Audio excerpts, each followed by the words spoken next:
Hello and welcome to the Aussie Mixed and Fixed GT Championship live on Apex Racing TV and live on the iRacing Esports Network. My name is Sam Fitzpatrick and alongside me is Daniel Leet with Scott Newton on the cameras this evening, and we are here for round 2 of this season 13. And it's quite a host, Daniel. It is a circuit that we haven't visited too much in the recent past, particularly in these GTE cars. But it's a recently free circuit now on the iRacing service, which is fantastic. It's Oulton Park, and after spending many seasons in this championship, visiting the likes of Monza, Spa, Silverstone, Le Mans, proper big Grand Prix circuits, this is quite a change to the norm. Yeah, good evening, Sam, and to all the viewers tuning in. Great to have you back for round 2. It's a really interesting little circuit, this one. It is, to say, very different to what we're traditionally used to with the likes of Silverstone, the Phillip Islands and the likes. It's going to present a real set of unique challenges for these drivers. There's a few areas where the runoff is not very much, especially down towards the hairpin there. We've got a couple of tight chicanes to contend with along the way tonight as well. So it's going to be really interesting to see how these goes. And obviously, with the inclusion of the new C8, which we saw struggle a little bit last week at Donington Park, it's going to be interesting to see how the guys running that car can rebound with the race tonight. Absolutely. Still a little bit unsure about the strengths and weaknesses of the C8. Always the new cars tend to start off maybe a little bit slow in the first few weeks, and then they get up to pace and often end up faster by the midpoint of the season. Around that time, they usually get a little bit of a extra weight penalty or maybe a slight a speed decrease. Certainly, iRacing think it's decently quick with a slight weight penalty for Petit Le Mans, but we wait to see how effective it will be round this circuit. The drivers have already completed their qualifying. We've got 3 splits of drivers tonight. And this is the top split that we are broadcasting for you tonight. And currently they're in their 10-minute practice session, 1 minute before we go to the race. And last time out, unfortunately, I missed it last time out, Daniel, but you were here in the commentary box commentating with Brad Clenk on that one. And I was a little bit surprised, to be honest, no disrespect to Ross Rizzo, that he managed to win out. It's a little bit of a chaotic race, but that is the start that Rizzo needed, a wily competitor. Not necessarily the fastest in last season, but he was fighting for the championship until probably about round 9 of the championship. That's a perfect start for him, though, to really build up a little bit of a gap. Yeah, absolutely. I mean, he didn't put a foot wrong the entirety of the race. He had a really strong running with Craig Edwards. Those two fought tooth and nail for the majority of that race. Probably the big talking points that came out of it all, Harley Haber was involved in a big shunt at turn 1, lap 1 down, well, actually turn 4 down off the Craner curves there. So was involved in a big incident, saw him drop right to the back of the pack, and he actually worked his way back through to come up to a second position in the Porsche there. So only marginally behind Ross Rizzo, who controlled the race fantastic. Actually took a really unique advantage of the safety car that came out. Came in on deployment of the safety car, got his first stop out of the way, came back in the lap later and had everything sorted for the 90-minute event. And so I know we've spoken of people trying to use that strategy. It hasn't always been probably the preferred strategy, but yeah, it worked to a really strong advantage there for Ross at the end. You know, we always know that if there is a good strategy to be had, Ross will find it. Him and his teammates are fantastic in that category. So I should have 30 drivers on the grid for this one. And on pole position it is Michael Healy at the top. Craig Edwards in second place. Joshua Thomas lines up in third, the defending champion. Ross Rizzo, last time out winner, starts in fourth. Nathan Huppert's in fifth. Then it's Sean Curran, Kane Ryder, James Glaspool, Jacob Brown, Tom Huggan is top of the pro drivers. Ben Dowell starts in 11th. Then Simon Nicholson, top of the AMS.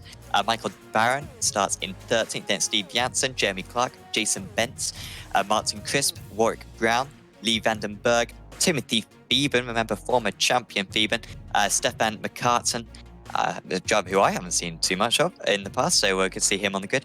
William Mitchell starts in 22nd. There's Jesse Butler, Chris Weasel, Dale Breeder, Jay Boving, Bradley Sanders, John Poose, and Amanda Dalton just about sneaking into the top split. So yeah, should be 29 drivers then taking this rolling start. final question, Daniel. Can we expect any overtaking, or is this going to be a little bit of a procession until we get to the pit stops? It's going to be a tough one. I think there's a couple of good opportunities for the guys here if they can sneak those cars down the inside. The chicane, if you can get an exit out of the hairpin, is going to probably be your preferred method. Other than that, it's really just going to be applying the pressure to everyone, hoping that forces them into some sort of a mistake so you can sneak on by. But it's going to be a really tricky one to watch these guys come up with where they want to make these overtakes tonight. Absolutely going to be, going to be tricky. The start is going to be absolutely pivotal. It's Michael Healy then from the pole position, and he pulls away from the rest of the order. Edwards trying to put pressure on him into one, but he might actually have to look behind it. Rizzo, who's had a storming start, storming down the inside at the moment, is Ross Rizzo up into third place. He might even be up in second. And we've got Karan and Huppert's both round, and we've got a little bit of a wreck further down the order. I wonder if that may need to be a safety car. At the moment, as I believe we do have a safety car immediately in this race, so that was a concern for us. And Michael Healy, they're keeping that lead in the early stages. Yeah, it was a little bit of a chaotic start. I noticed, I think it was one of the DPR cars potentially being involved in that. I think you might have called it Sam and Shaw Karan being involved. And from there, everyone kind of was skittled around, and we saw half a dozen guys getting involved in that just on the entry of turn one there. So race control very quick to deploy the safety car, and we'll see them take their way around. But it looks like everyone has managed to get going again, with the exception of possibly William Mitchell there, who is stuck down on turn two. So that car may not be taking any further part, and right on cue, Scott brings it up, and that's a pretty sad-looking Porsche there. Yeah, so he'll have to request a tow, and I believe once you've towed back to the pits in this series, you're not allowed back onto circuit. So that is the end of your day, unfortunately. And, well, if it happened the first time, dare I say it could happen again. Just so little runoff area through that turn one, such a narrow corner as well. It's not totally surprising that we've had such an issue as that. We just need to hope that we don't have a full race of safety cars. Of course, the drivers aren't allowed to come into the pits right now. In previous seasons, they were allowed to come into the pits, but then we found that everyone came in on lap 2, and it kind of took away the strategy element. So the organisers a couple of seasons ago decided to make it that you could only pit, I believe, from lap 5 onwards. And that will prevent anyone from getting a cheap pit stop right now. But, I mean, Ross Rizzo had an absolute stormer of a start, which is quite rare for someone starting on the even side of the grid. But he managed to get a fantastic launch on Craig Edwards. Immediately was past Josh Thomas, and very nearly got past Craig Edwards as well. So that was possibly the best start out of anyone in the front few positions. Yeah, the Ford Sims has really good traction, and that definitely helped with the start, especially under the rolling condition there, to get up and going. So we'll keep an eye when safety car does return back to the lane, just to see how the restart procedure goes there for him, which you're going to hear the safety car will be in this lap. So it'll be a quick turnaround for these guys. Rizzo will just want to do whatever he can to get the heat into the tyre and get ready to rock and roll. Yeah, I'm sure he'd love to move up into second place as we get a little bit of a replay of the start. This was actually Rizzo just or making his way past, and then 3 wide just further back and just being shoved off the circuit. So I think that was Karan, was it, in the BMW? He was forced off, and then it causes a bit of a mess behind. Yeah, definitely. It's a bit of an opportunistic move first lap to try and go that 3 wide. Unfortunately, it hit the barrier and ricocheted back into everyone, and you can see everyone trying to get their car away. A lot of innocent bystanders in that one that unfortunately now are going to have to come back through at some point and clear that damage to get up to speed again. And here it was. It was ambitious, wasn't it? Going 3 wide, it was going into a small piece of the circuit. But maybe he will regret being quite so aggressive on that time. Fortunately, because the lap is so short around here, it's not a very long pace car period, and we've still got 27 cars on the lead lap. Jason Bentz has taken back to the... hang on, is it Jason Bentz in the safety car? I don't believe it is. No, I think Jason Bentz is driving out there, but of course had to tow back to the pits on the opening lap. So he's now 1 lap down, but the rest of the order, 27 cars, all on the lead lap. A few drivers having to take fast repairs. They will have to pit later on in the race, I believe, as we see no further action involving turn 1. So no penalties given out. Reserved our safety car period. And it's Michael Healy once again from the first position. This time a single file restart. I'm sure Healy will be thankful of that one. Rizzo doesn't get quite as good a start this time round as we start racing on this lap 3 of this round 2 of the championship. And few moves straight into turn 1. It's so narrow going into 2 and 3 and 4. It's very tricky to get your car alongside, especially these big GTE cars. A few of these BMWs as well, taking up much of the circuit. Barron running in 12th position. He's up 1 place so far. Amanda Dalton a little bit further behind them, up 13 places in 16th place. It's a stunning start for Amanda already. As we might see a move into the right-hander. Barron just holding on. And then we skip this first chicane. And we only execute the second one. But this is possibly your best opportunity and overtake. Problem is, it's just so narrow when you get onto the brakes. Yeah, it's a really short or narrow circuit for this one, and for these guys just trying to position the cars just where they need to get the moves done. It's going to be very, very tricky. So gaining the positions while you can on the cold tyres and hopefully while everyone's not got into their rhythm yet, it's definitely going to be the big key here. Michael Healy already starting to scamper away in the Porsche from Craig Edwards. Rizzo also managed to give himself a little bit of breathing room too over Josh Thomas in 4th. So the front 3 looking pretty comfortable at the moment, and everyone else behind still just sitting in single file. And there's less than a second covering all of these gaps all the way down from the top of the field right through to Stephen McCartan down in 27th position. So everyone very close together. Definitely, that's where you want to be. And if these front runners want to come into the pits early, maybe fend off an undercut, really going to be possible. It's like Monaco when you're in Formula 1. It might even be worse. Like we see at Monaco and Singapore, the leader often actually drives deliberately slowly, holds up the rest of the order, and that means that they can't go for the undercut later on, because if they did go for the undercut, they'd just be in a bunch of traffic and they wouldn't be able to make any time pay. Just wonder if this might be a good strategy for Healy. At the same time, you can't be complacent. He's got to make sure that he keeps Edwards behind him. But you can see on that gap on the timing tab, gap really not coming down a whole lot, half a second. And that was going down by maybe half a tenth down the straight. I mean, half a second is pretty close. And yet there was no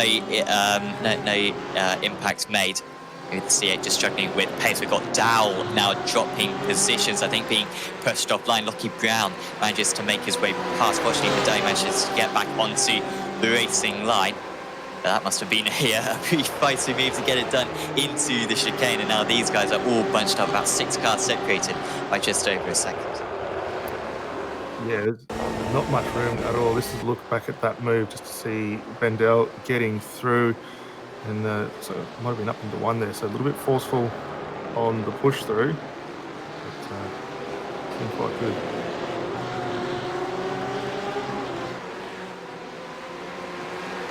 Yeah, so Dowell, I don't think lost any positions on that occasion, as we have got a stop and hold for Sean Curran, unsafe pit track re-entry. So that was after that was on turn 1, and that was what caused kind of the big pile-up. And it was deemed that Curran could have done better in that situation, and he will have to serve that drive-through penalty, albeit he's so far down anyway, Curran. Really all he can do is just try to score some points. Down the inside, aggressive there from Timothy Bieber. It's up into 14th, but he's got Dalton Silver on his tail. Dalton with a slightly worse exit. But that was a mighty move there from Bieber. Oh, so he's now having to slow down. What is going on with Timothy Bieber? That would not be a slowdown. You can't pick up slowdowns around this circuit. As we've got the 7.54 round, Martin Crisp, and also Sean Curran, I think, having to take evasive action from that one. Well, it's all starting to kick off. But yeah, any ideas what was going on there with Bieber? I think the Tim Phoeben incident was a bit of a redress there. It was a little bit of a bump and run into the back of it was Jeremy Clark there in the right racing car. So he's just nudged that car and just redressed the position just to avoid any further penalties there. So smart driving awareness. We saw that only on Friday night with AOSC, where a lot of guys were trying to mitigate those penalties, redress the situation out on track and get back underway. So smart awareness there from Phoeben and potentially save what could be a 30-40 second or maybe 30-second transit time down through the lane. So keep an eye on that. As we see Jesse Butler and is that Sean Curran moving through on John Puce for XRC Racing, so a solid move, but Curran's still yet to come down the lane for that penalty.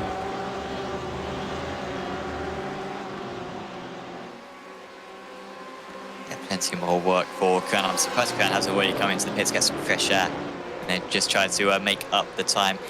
That way, passed up the race for the race leader. Michael Healy's got a 1.3 second advantage at the moment. Looking good for Healy. Seems to have a good amount of pace. Possibly the first driver out on something, but it's so difficult to tell with these long trains of cars. Jacob Brown trying to make up a place. He's actually the same place as he starts. Simon Nicholson, he qualified top of the amateur drivers. Just a reminder, the purple is the elites, the green is the pros, the amber is the amateurs, and then we also have red for rookie. However, no rookies. In fact, we do have a couple of rookies. John Puce and Bradley Sanders on circuit disqualification for the 925. I was not listening to the radio. So Daniel, could you please repeat exactly what the 925 car stated just a moment ago of Sean Curran? Look, if I'd heard it, I would not repeat it. But that's something deemed by the race control there. So yeah, we're not too privy as to what was the exchange of words there. But yeah, unfortunate for Curran now, he's a bit of a victim there. Self-inflicted in that one, and unfortunately he'll now take no further part throughout the race. So that will drop us down to 28 runners at this point. Oh, Phoebens off the circuit. Phoeben is off the circuit, was making some good moves for Timothy Phoeben. Then, of course, he had to slow down big time. And this was actually the corner that he made up a place a few laps ago.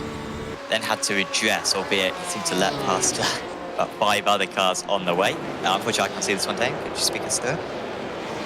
Yeah, picks up a little bit of dirt on the initial kink there and just not able to pull up the Micron Esports car, and it was a hard run into the tyre barrier. So was able to get back underway, has dropped quite a few spots and potentially going to have a bit of damage on that car. So we may potentially see Phoeben within the next lap or two coming through, but he's now down in 22nd position as a result of that. So a lot of work for him left to do to get back up through the order.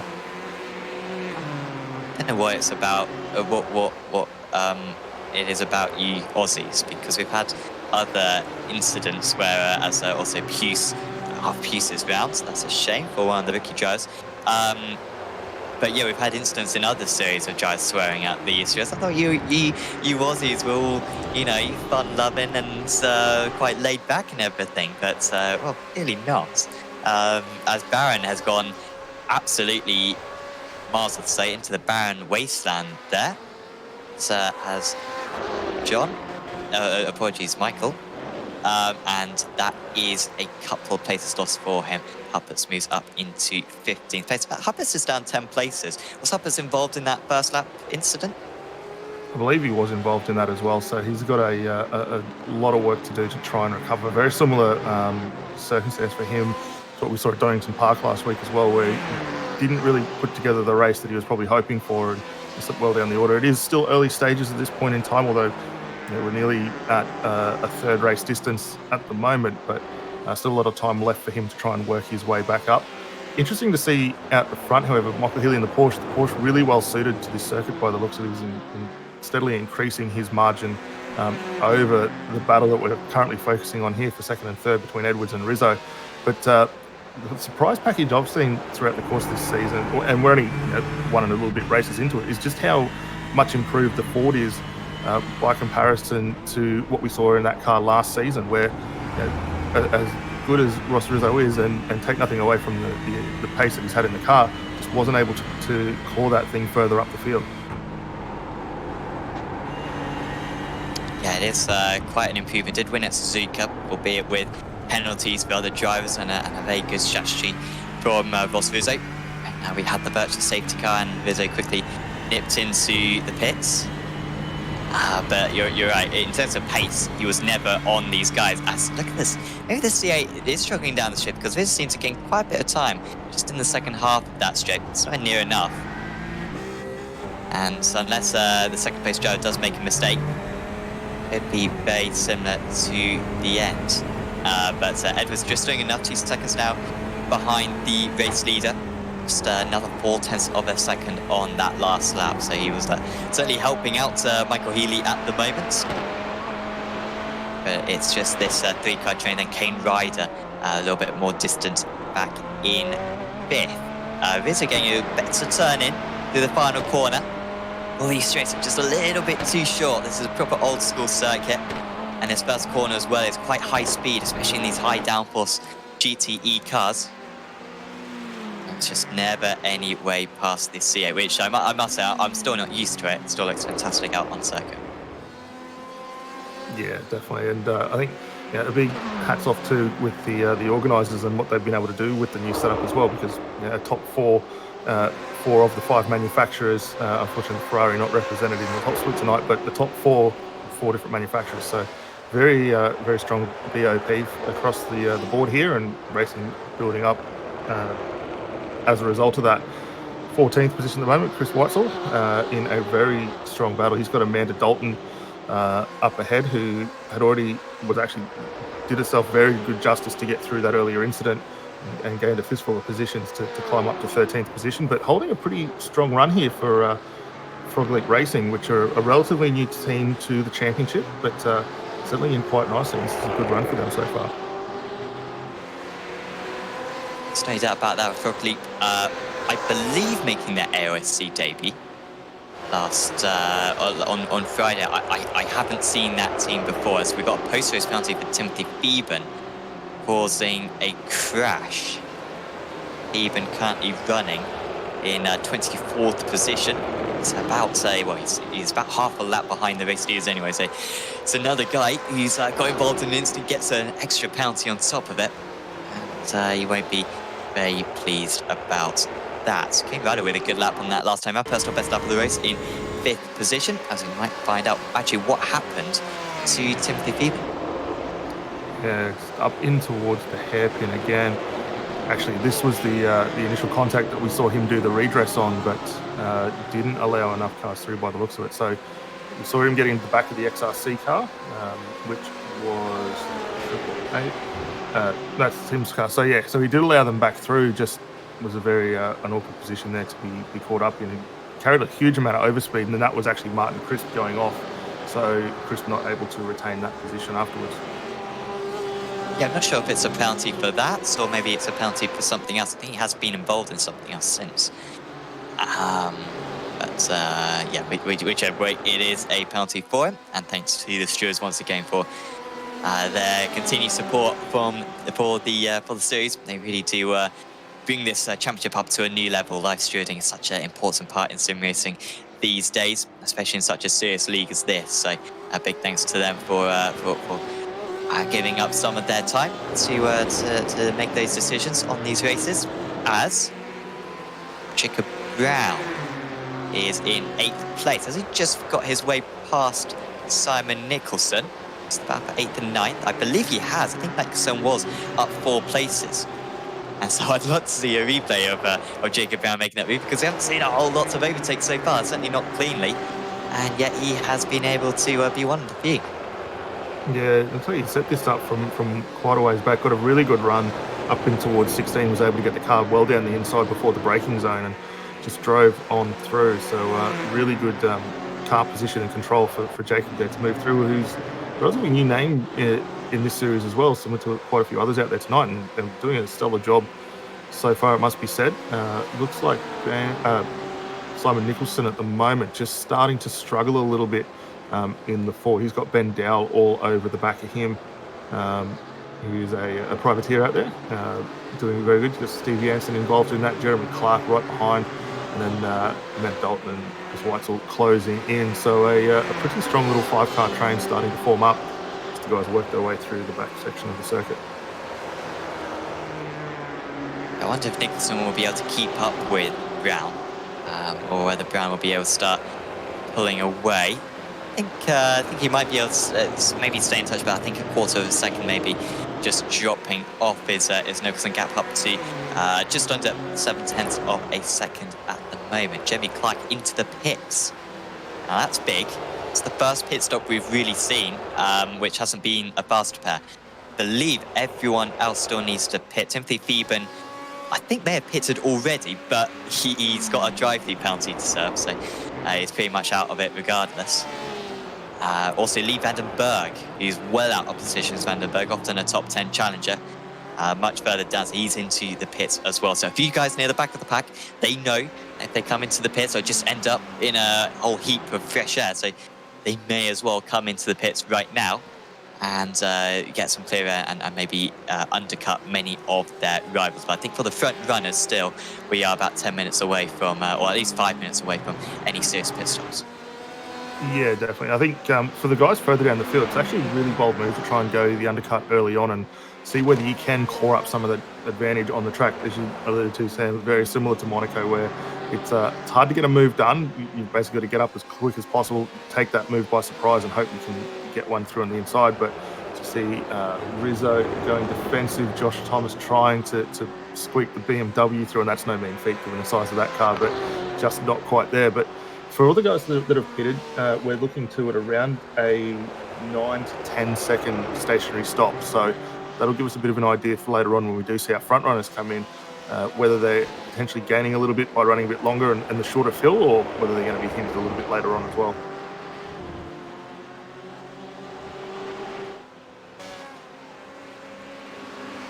Certainly worth keeping an eye on their times in this kind of lag period. Chris Weiser is off the site, and also Steve Janssen. Ooh, that's a big one for Janssen. I think Weitzel must have something to do with this. Weitzel was a couple of seconds further up the road. I wonder if Weitzel's gone off the track, and maybe that's put off Janssen. Could even be an unsafe rejoin. Try to get some pictures on it. Yeah, down into turn 3 here. Janssen was the back of this little train. Actually, he dropped it all on his own. He just picked up the outside curbing there, just got the tyre on the grass, then it was fired off hard into the barrier. So, so one of the Riot Sim racing cars, I think it might have been, actually Pulse Racing Team cars involved in a separate incident further off the back of that. But yeah, for Janssen there, just pushing a little too hard around that car, just a fraction wide, and ultimately finding the wall as a result. Oh, as we got, is that Janssen up again? So with that damage, struggling to even get it back to the pits right now. So plenty of mistakes from these drivers. We've seen a few contacts as well. It's a tough round, this Oulton Park meeting, but seeing that there's only 30 cars in this top split, as long as you keep it on circuit, particularly for the midfield runners, for the top amateur drivers, and maybe some of the pro drivers as well, big points available for this one. Of course, to get into the top split is not easy by any means. You've got to set a pretty fantastic qualifying time. But then beyond that, it's yeah, just keeping it clean when it comes to the race, and that's what a few of these drivers have been able to do. Tom Huggan currently top of the pro drivers. Nicholson with massive pressure from behind. I thought Dal might be dropping off. Here comes Dal straight down the inside. Nicholson left the door open. I wonder if he'll regret that one. And he's down to 10th place now as Nicholson. Started in 12th, got to 8th at the start, and then was passed by Brown and passed now by Dal, but is still comfortably top of the AMS. Yeah, he's doing a really strong job there. And it's something Nicholson's done over the last couple of seasons as well. He's really started to progress quite nicely in these cars.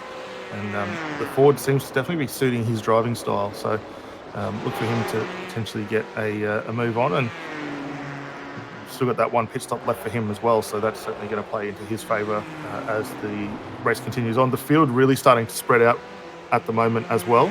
As we see Tom Huggan and Jacob Brown getting involved in it. Brown's actually managed to pull quite a gap over Dow since he got through and finds himself in a really good position.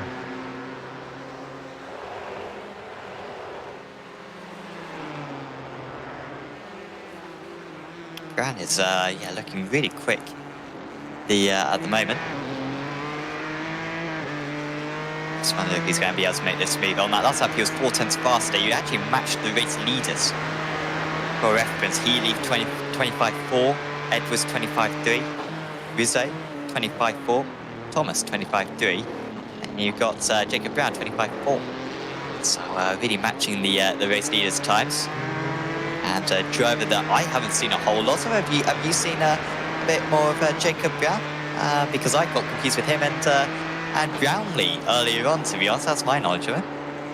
Yeah, no, I actually haven't seen him in any of the past championships. Actually, the team itself, Donate Life Sim Racing, relatively new on my radar, but definitely have to keep an eye out for them because judging from the consistency of the run tonight, yeah, already gained a couple of positions after being involved in the earlier incident at lap one there, and is progressing back through the field quite nicely. So definitely be keeping an eye on them throughout the course of this championship to see how they go.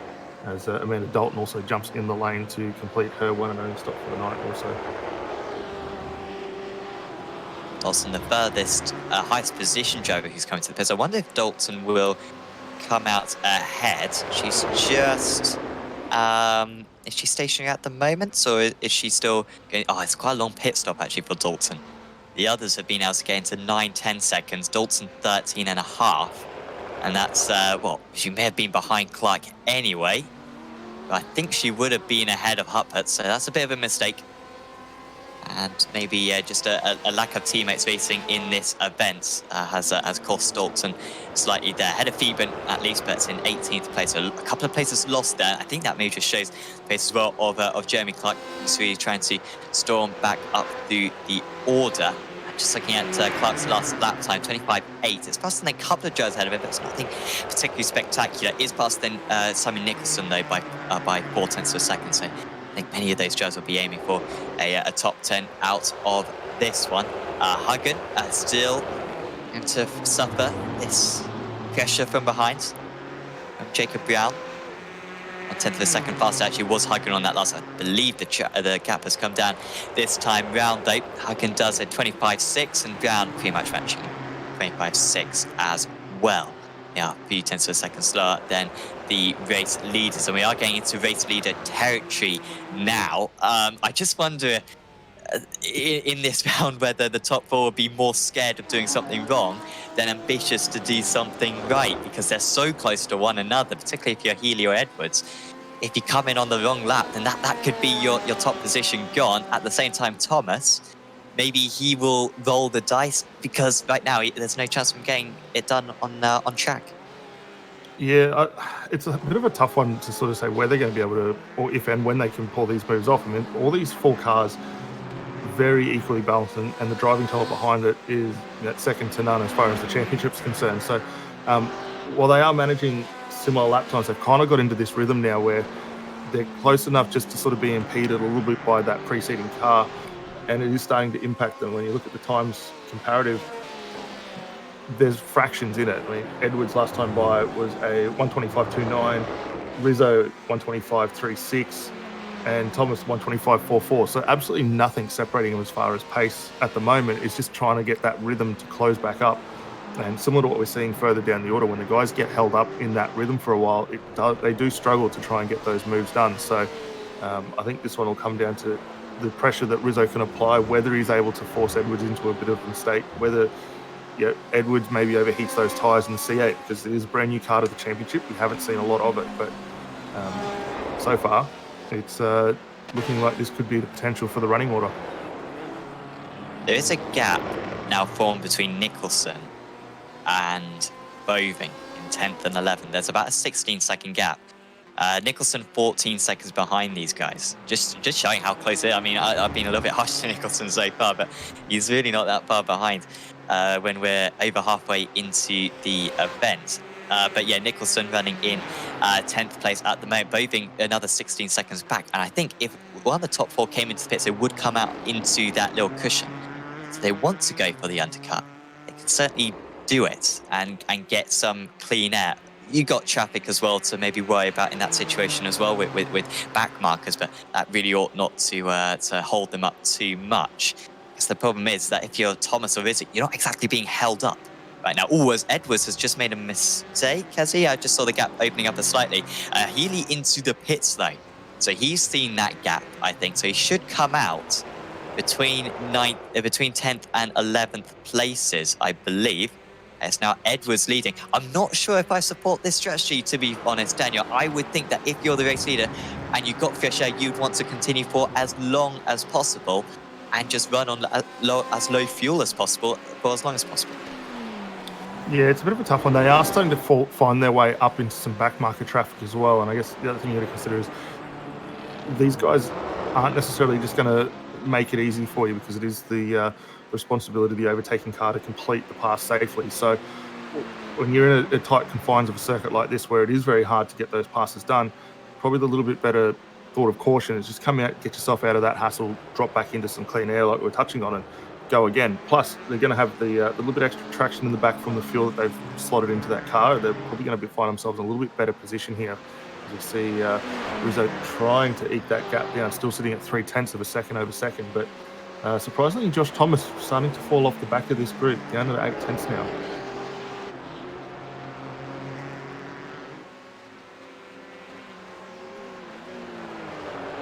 Yeah, he's not. He needs to be closer than this in order to do something during the pit stops. You know, he needs to, as Rizzo comes in. So he's the second guy in. Maybe just felt as though he was being held up by Edwards.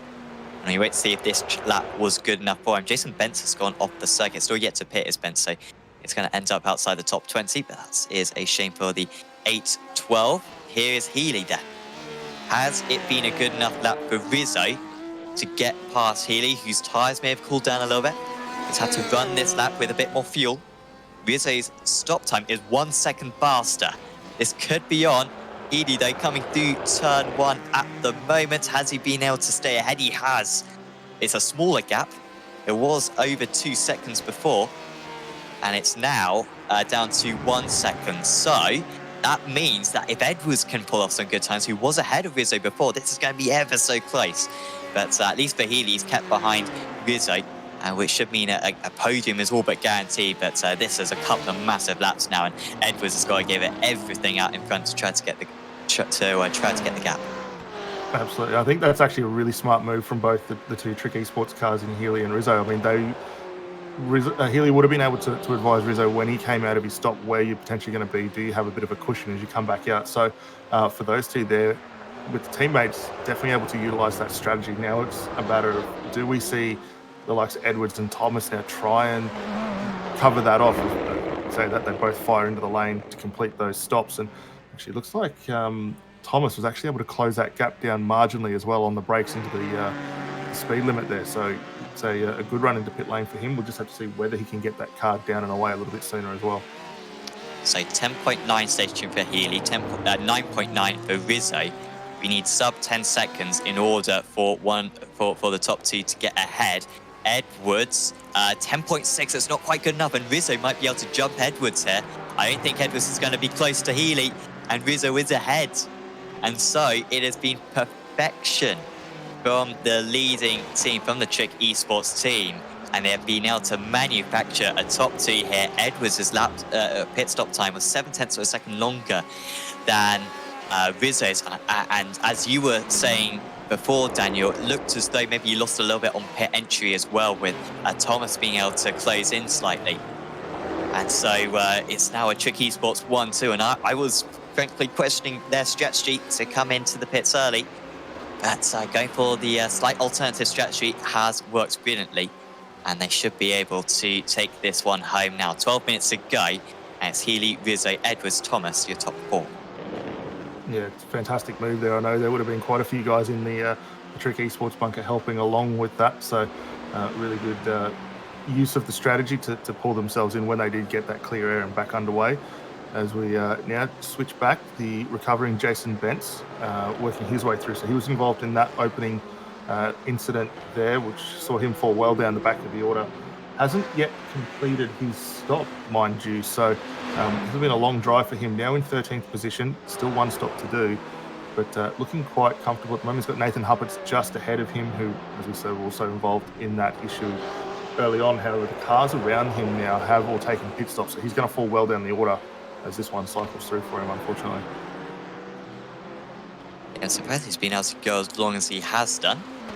He's still going. I'm pretty sure everyone else was like pretty much limited on fuel and I had to come into the pits. But Bentz continuing, unless he maybe pitted, maybe he started from the pits, did Bentz? And then filled it up with fuel. We did see him out on track. He qualified 16th for this one, but potentially able just to save a little bit of fuel as a result of that incident and come back through. However, the fuel tanks are limited in these cars for the sprint round, so he's got to be almost on fumes if he wants to try and get that car home. He's going to need to come in for a stop because there's no way it's going to last another 10 minutes on the tank that it's got in it. Joshua Thomas catching up to Craig Edwards. Edwards was my pick for the race win, frankly, 3 minutes ago. And now it might not be even on the podium for the 928 car. The driver who came so close to the championship last season ended up being beaten by Joshua Thomas. In fact, am I remembering that correctly? It always, here we go, Thomas just looking up the inside. But yeah, of course it was Thomas who got the race win, wasn't it, at Spa in the last round of the championship. Had a little bit of a gap regardless going into that one. I think on if you don't include the drop scores, I think Edwards may have even had the slight advantage.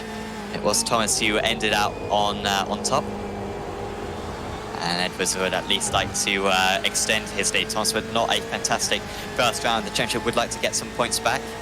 And fourth place would at least be back on target for him. Also the second, and it's pretty much as close as we've seen any of these top four to making a move on one another.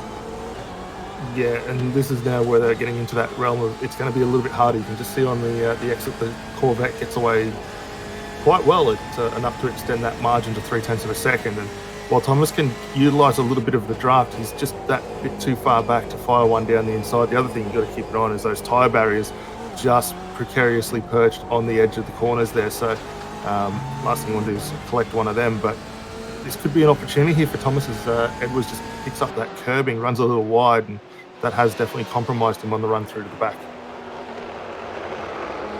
I certainly think the C8 is struggling down the straights. It might just be the draft, might just be the BMW straight line speed, but it does seem to be a bit of a sitting duck. And if Thomas can get within quarters of a second coming out of the long right-hander, he might be able to pass down the straight. But yeah, he just needs to be within kind of 0.2 of a second around any of these corners, to be honest, and then he should be able to drag himself up alongside. But isn't worth a crash between these two. The difference between third and fourth in the points isn't particularly large. I believe you get about 500 points, is it, for a race win, and then approximately 490 for second place, 485 for third, 480 for fourth. So not a whole lot of points difference between these two.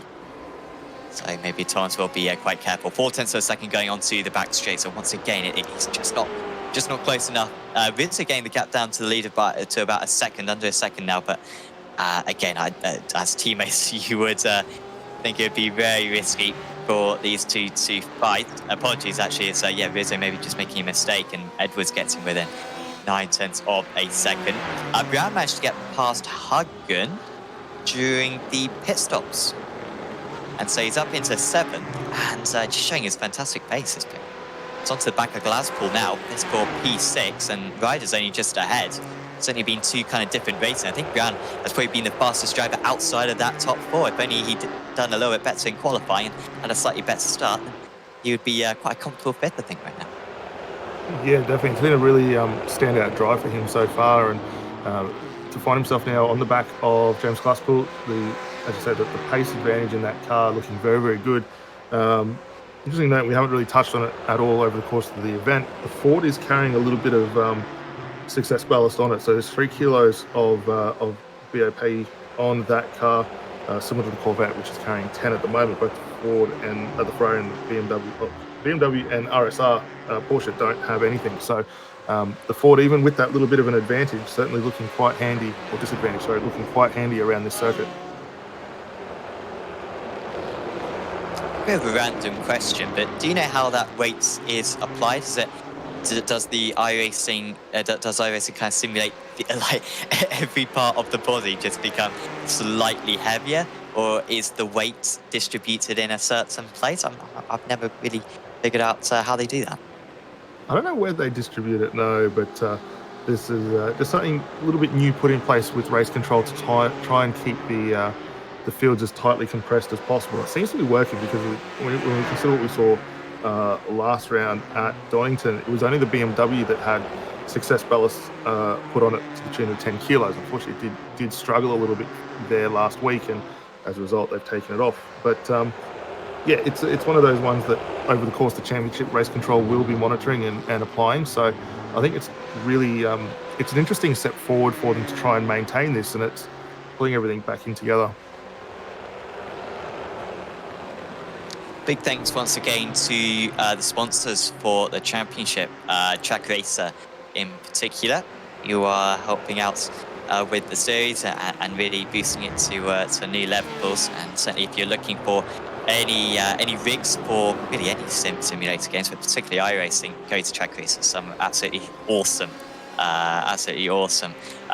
rigs available on there. So if you're looking for an upgrade, certainly go there, and you can really get whatever you want. I'm just looking like cockpits, TV monitors, and all kinds of accessories as well. So certainly do go to Trak Racer and buy some stuff. It would really help out the series as well. So yeah, certainly do check that out. And also thanks to Race Management Service as well, who help out launching all these sessions. With the difficulties, shall we say, of launching sessions with the iRacing UI, it can get a little bit overwhelming. Fortunately, Race Management Service comes up with many customizable options. It's a much more easy to use UI, and also you can do a few more things with the grids. You can manipulate it, and so in this series, for example, we have a couple of qualifying sessions before the session starts, and then you can compile the grid based on those qualifying sessions, and you build the grid. And it really, we could not have this format without Race Management Service. So big thanks to them, and do check out their Facebook page. Finally, into the pits is Bent, Jason Bent. He must have come into the pits earlier on, because that is ridiculous how you can go 40 minutes on a tank of fuel. He is into the pits. They've taken way too much fuel. I think he may have even been up on the jacks there. I'm not quite sure. Maybe taking a couple of tyres accidentally. He is back going again. He should be behind Steve Janssen, I believe. He might just be ahead of Steve Janssen. Janssen just moving alongside him at the moment.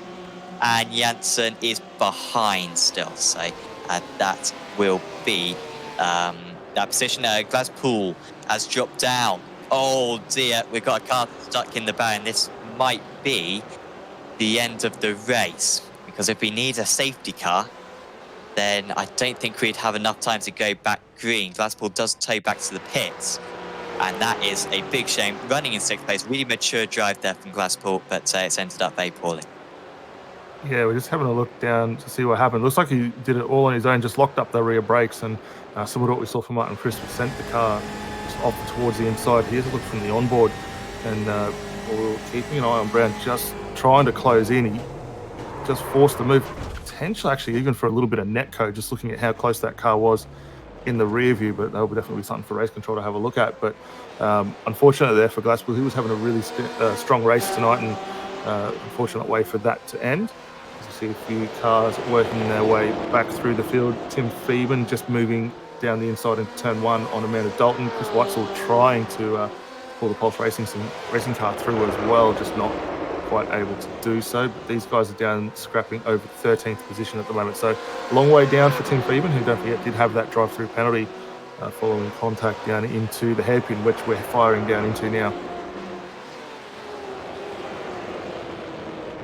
Ooh, that's off the circuit for Whitesell. He went in too deep. He had to turn out of the corner, and he's hit the wall. So slippery off the circuit nowadays. And say they'll run up here as well. I don't even know how they run real life events, to be honest, around that corner, because that is a huge accident waiting to happen. It was, he just went in too deep and had to straighten up the car in order to avoid the car ahead. That was the noble way. And then that is not too big a hit with the wall. He will be very thankful of that one. Chris Whitesell then in 18th place after that. Highest gainer is Amanda Dalton, despite that longer pit stop for Dalton. Still in 14th place. Should have really been ahead of Phoeben. But yeah, that long pit stop really did affect Amanda quite a bit. Did Phoeben get passed on the last lap? I'm not quite sure. Because Phoeben was passed on that last lap. But anyway, they are 13th and 14th place. And yeah, it does seem like Tim Phoeben's recently made that move up into 13th. Steve Janssen just moving through. This is probably the closest battle. And in fact, actually, Nicholson and Dow Nicholson and Dowell are mega close. So Dowell, I think, got past Nicholson earlier on, didn't he? But Nicholson managed to get back during the pit stops, I guess. And Dowell's got to do it again. And there was a moment where there was about half a tenth of a second separating the two. Yeah, definitely not been much between either of these cars at the moment. As we close up on almost race distance, it's probably more in favour of Nicholson here, unless makes an unforced error and drops the car. But it's a solid little scrap down for 10th position. We're also hearing from James it was actually a lock up in the rear, so no contact involved in that with Brown. So very unfortunate there for James to have come out in the way that he did, and unfortunately not being able to finish the race, but definitely see him back next week. Final lap of the race for the drivers now. Healy's already started his final lap. Thomas and Edwards are really close to one another. Half a tenth of a second at the moment. Here we go, Thomas.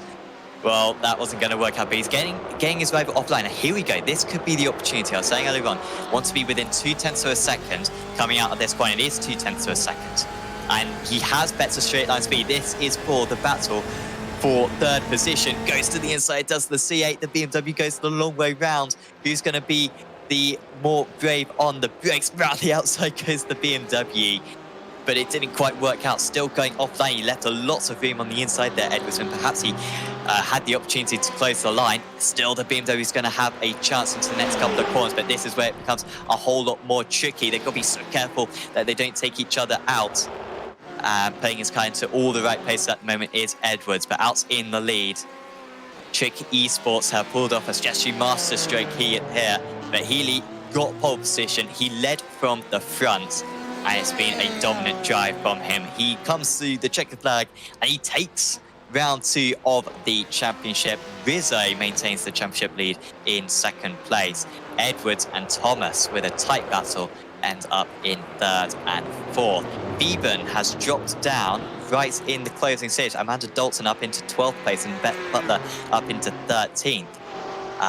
Beeben is currently in 16th place. Ooh, that's is that a lot of damage on that car? What is going on? Oh, he's run out of fuel.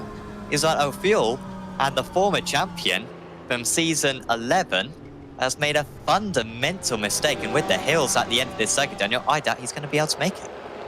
Yeah, he's not going to be able to pull that one home. So that's an unfortunate DNF there to Phoeben. He might get lucky a little bit on the downhill here. He was able to get it through, but I think running through the grasses ultimately hindered that run there. Steve Jansen will come across the line in 19th, and looks like for Tim Phoeben out on circuit at the moment. Unfortunately, that car stationary.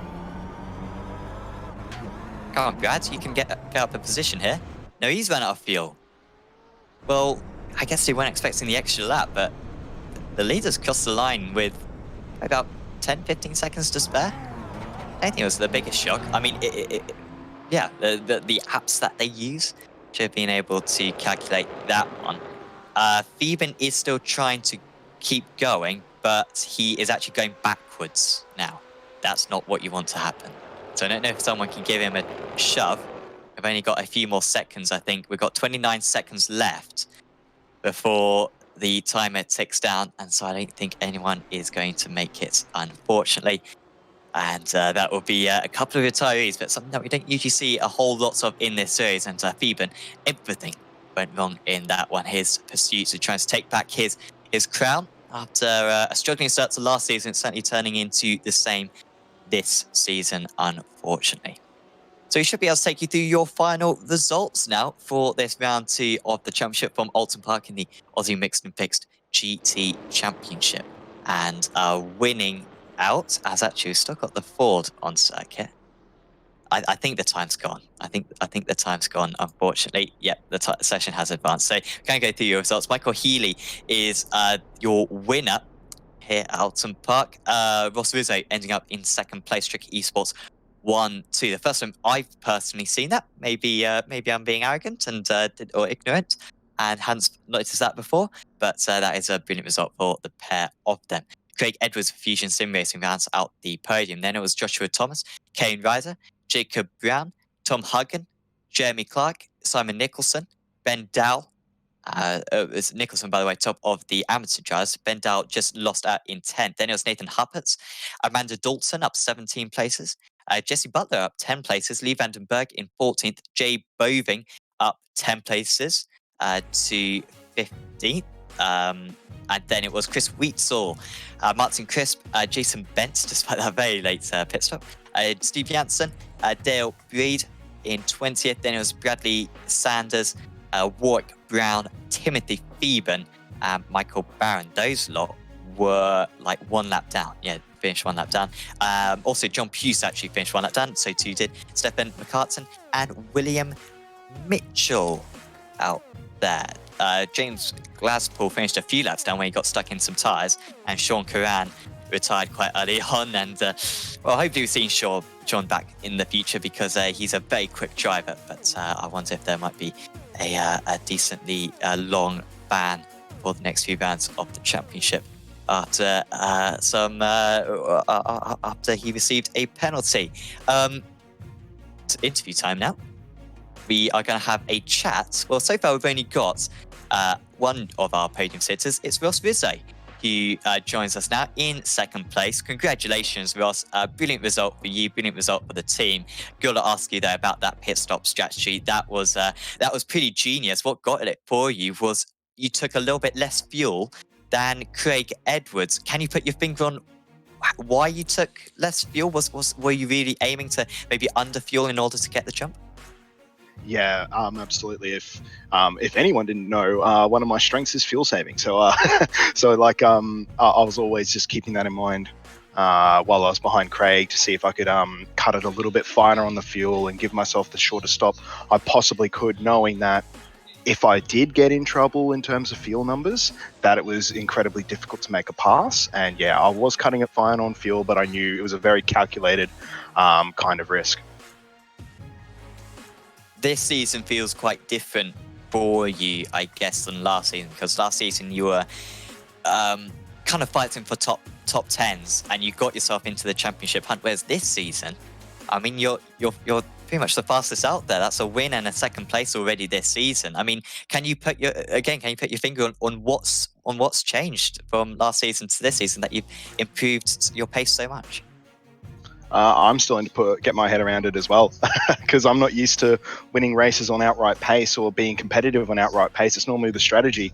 I mean, last season, if that, the first lap safety car came out, I would have 100% taken a punt on that. But I knew today I had track position and I had some pace to be able to try and work for a podium. So yeah, this season's going great so far. And I mentioned in the last round's interview that I'm absolutely loving the way the cars are handling, and the racing so far this season has been absolutely brilliant. So hats off to the Stig, and I think that's really helping my competitiveness in the series.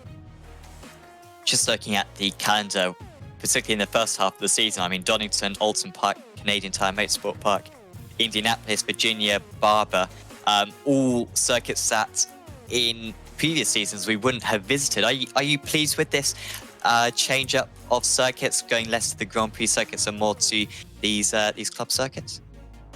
Yeah, look, as much as I love the tried and true Grand Prix circuits, I love different tracks. So I think the calendar is great. It definitely throws a bit of a spanner in the works. Yes, there are less popular tracks on there. There are tracks I don't like on there as well. But I think the season as a whole is designed to be a very big shift away to what the series has been previously. And yeah, I'm really excited about what's coming up. Awesome. Well, congratulations on your second place tonight, Ross. Before we let you go, is there anyone you'd like to give a shout out to? So first of all, big congratulations to Michael Healy, our winner tonight. Absolutely dominated. He was a bit nervous heading into tonight, but didn't quite get the qualifying he wanted, but still, well, not the qualifying lap he wanted, but got the result he needed and just pulled away from the front. So well done to him.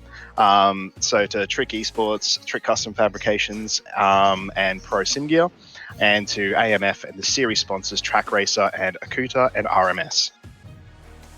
Awesome. Thanks for having a chat with us, Ross, and we'll see you back very soon. All right, thanks very much, guys.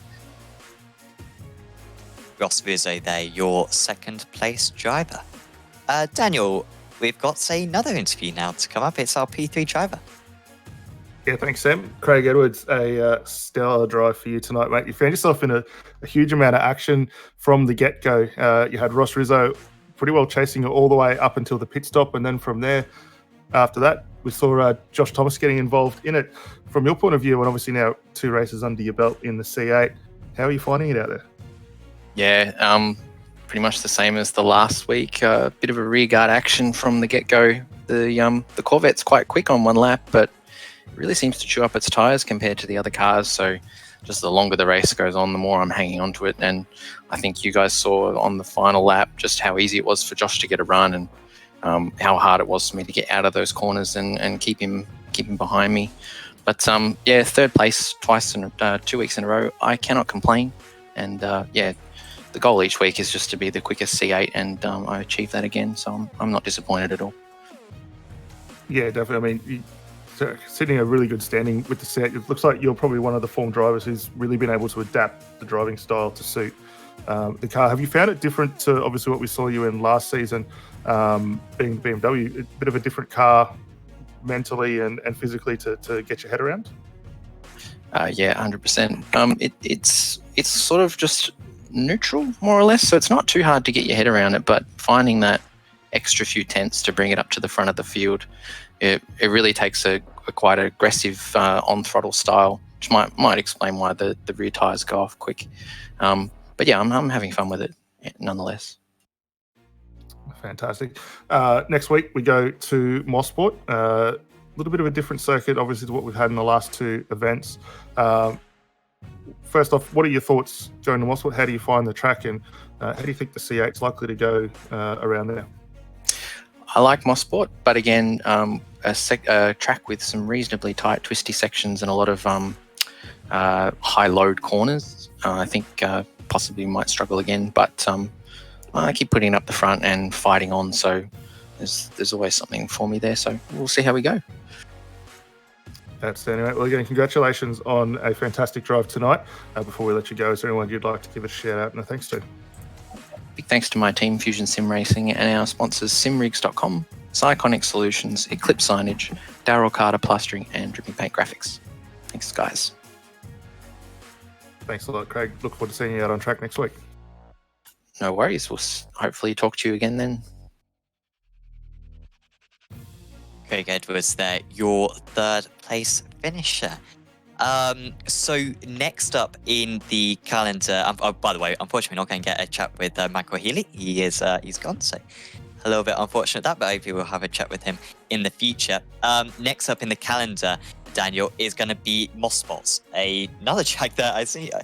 Oulton Park and Mosport, I swear I didn't do a commentary on for about 2 years, and then in the last 3 months I've done about 5 of them. But it's a circuit that we are heading to. 45 minutes race will be that one. Kind of similar. Are there any similarities to this circuit with Mosport? I struggle to really put my finger on how to describe it, because it's once again, it's an old school circuit. It's a very unique circuit, but all high-speed corners really, and can be quite tricky to overtake as well.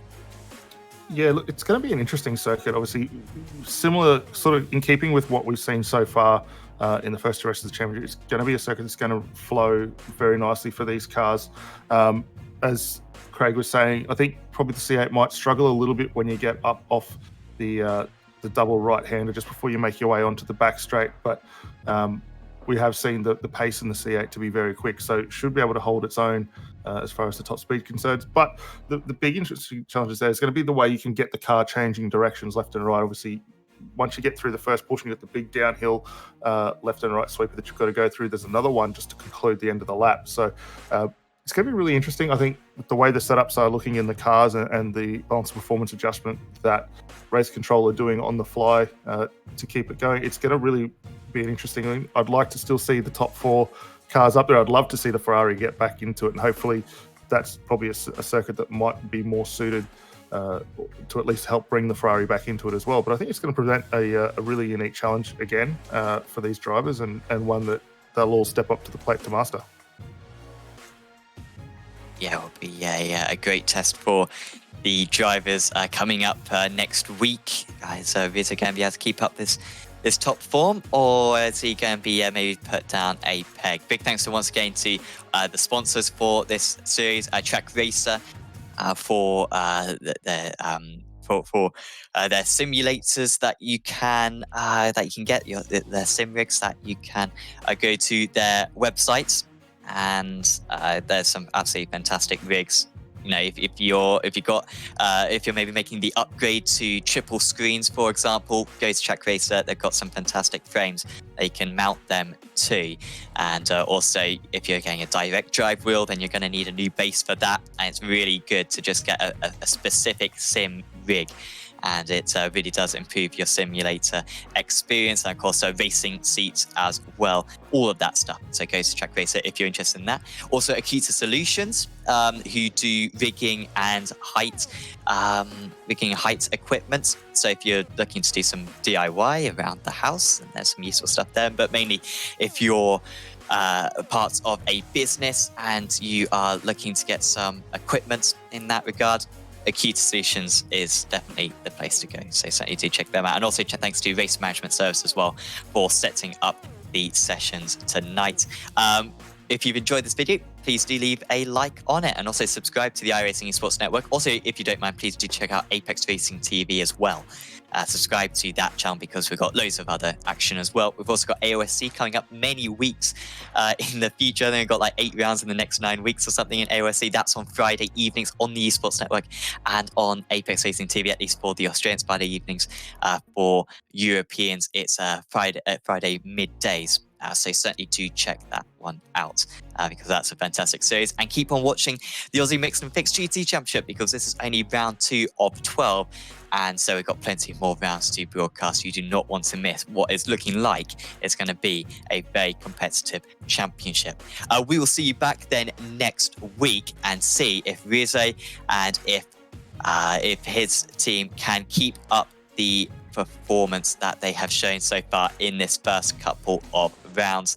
We'll see you at Moss Sports in 1 week's time.